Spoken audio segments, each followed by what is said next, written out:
All right, y'all. We're not going to play around today. Let's get right to it.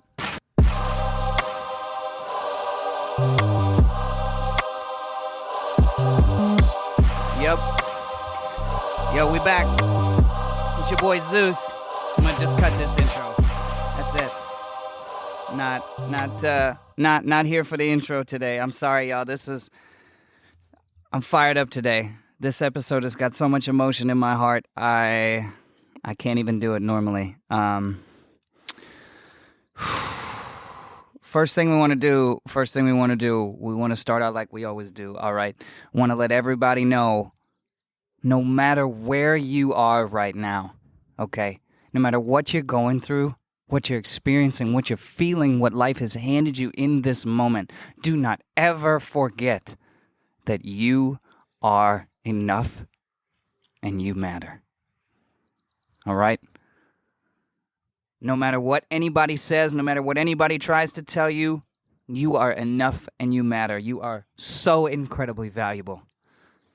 Right? If you're going through it right now, you need a resource because it's hard to talk to people, I got the National Suicide Hotline right here, y'all. 988. That's it. Real simple.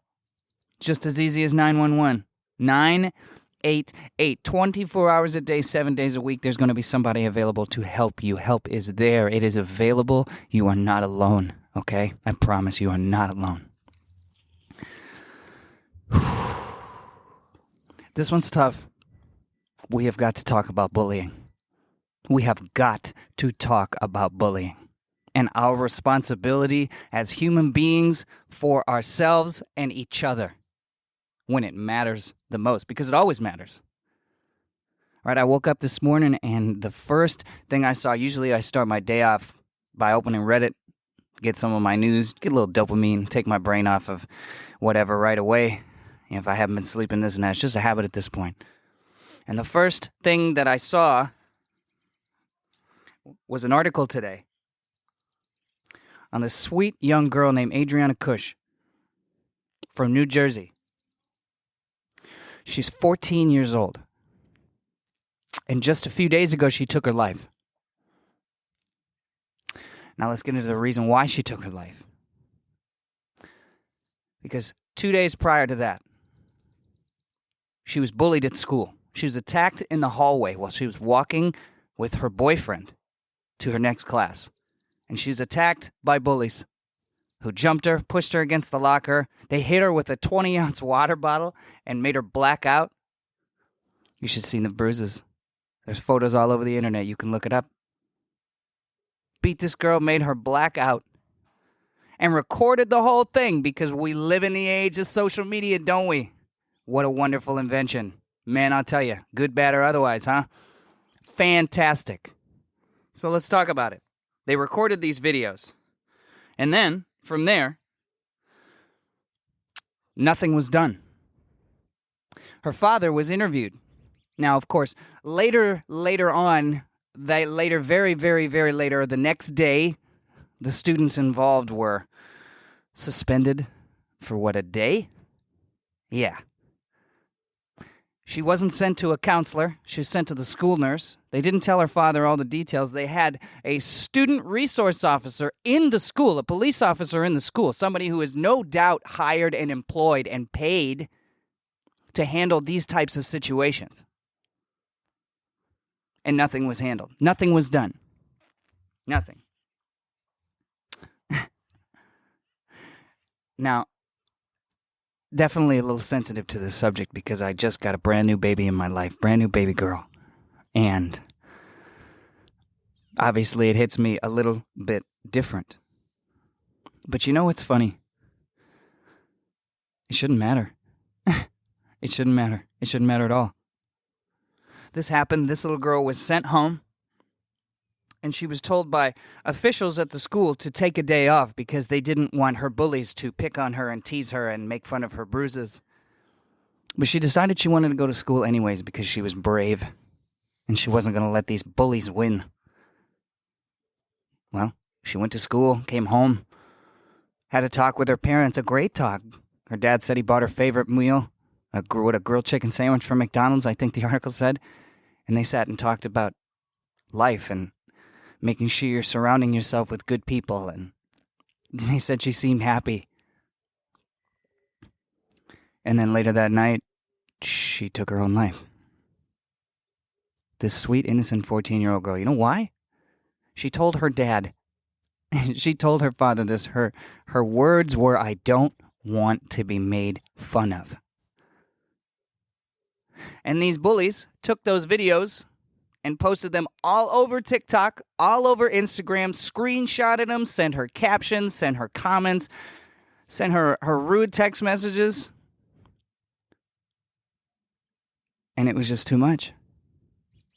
And her mom walked downstairs and found her hanging in her closet, wearing the same clothes that she'd been wearing the night before.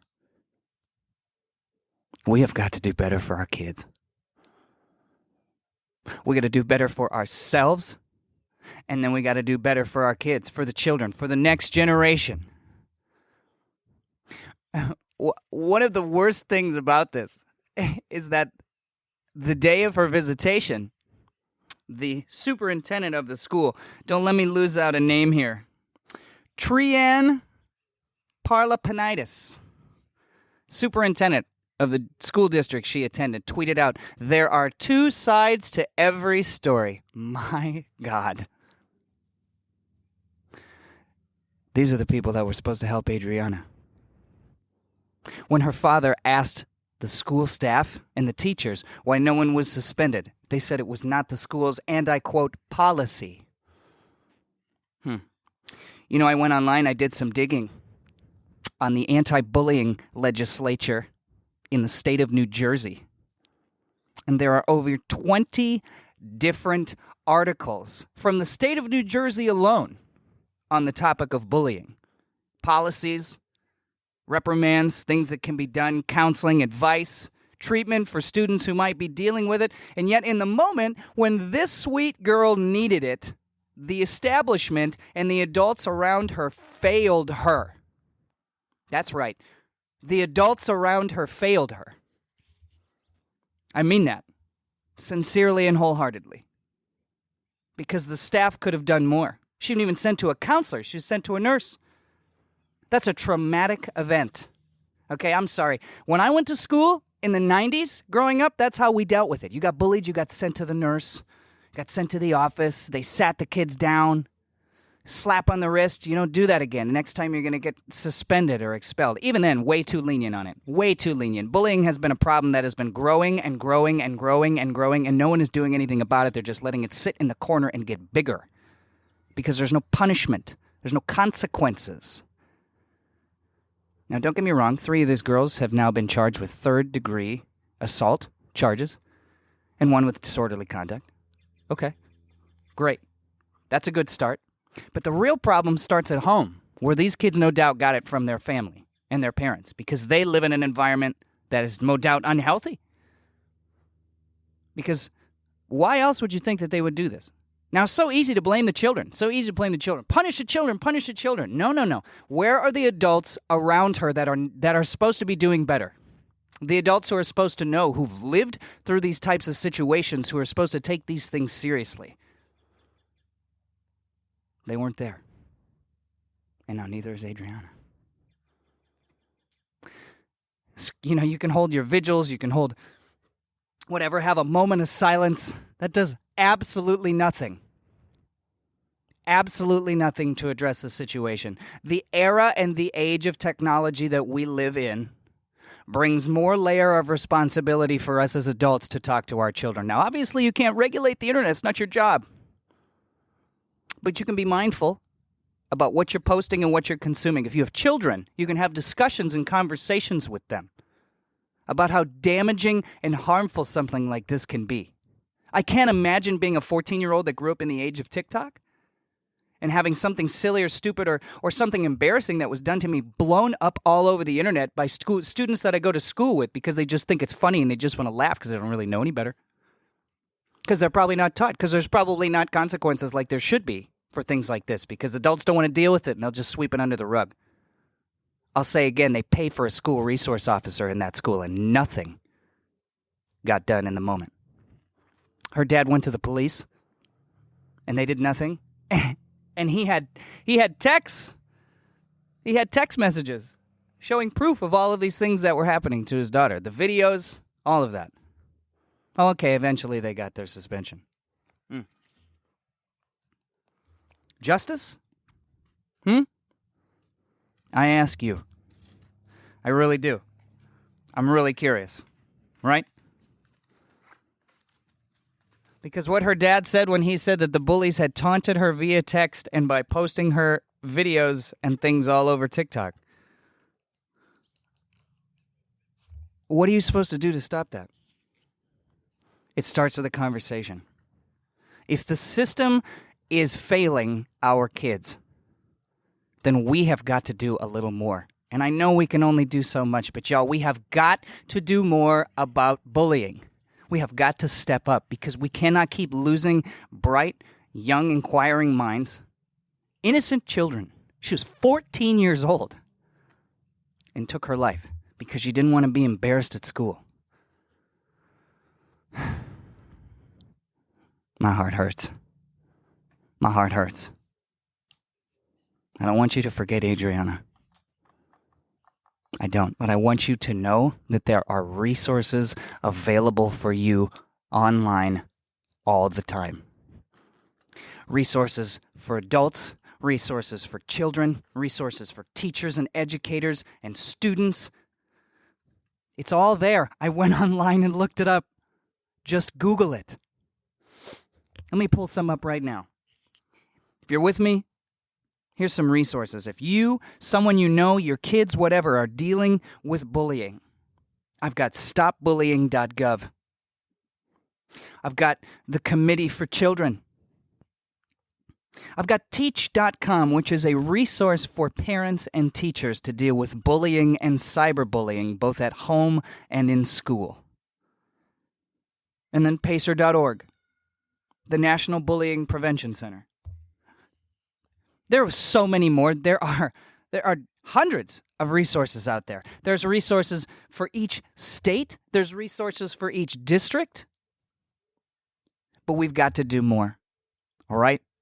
We've got to do more. Have conversations with your kids. Have conversations with your friends. Have conversations with yourself. Anytime that you say something harmful to somebody else, you're picking on them, you're mocking them, you're making fun of them for what? Their color, their creed, their beliefs, what they're wearing. That's bullying. And I know it was super popular when I was a kid to just pick on people and for laughs, to make fun of them because everybody was laughing and then everybody was great. But I can tell you, as somebody who's been bullied, the amount of trauma and distress and damage that it does takes years and years to undo. Years of professional help and therapy, which, by the way, I'll stand on the table again for here. I know I haven't released the therapy episode, but it's coming. It changed my life. It helped me address some of these issues that I had dealt with, similar to bullying for most of my life, especially from when I was in grade school, middle school. Some of the things that happened to me that, you're just told to brush off and suck it up. Pick your head up and keep going. Be a tough guy. The world doesn't work like that anymore. Now we need to have conversations.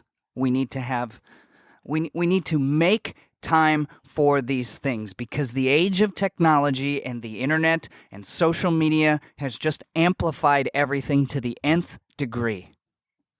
And now the responsibility is on us to educate ourselves and those around us. If anybody listening to this has lost anyone to suicide, has lost anyone to bullying, has been a victim of it themselves, I am so sorry. That is not your fault. None of it is your fault. But there are resources available to help. And if you don't feel like you have anybody that you can reach out and talk to, I'm right here. I've been down that road. It's hard. It's ugly. It's not fun. But you're not alone. And help is available. All right? If you're religious or not, doesn't matter.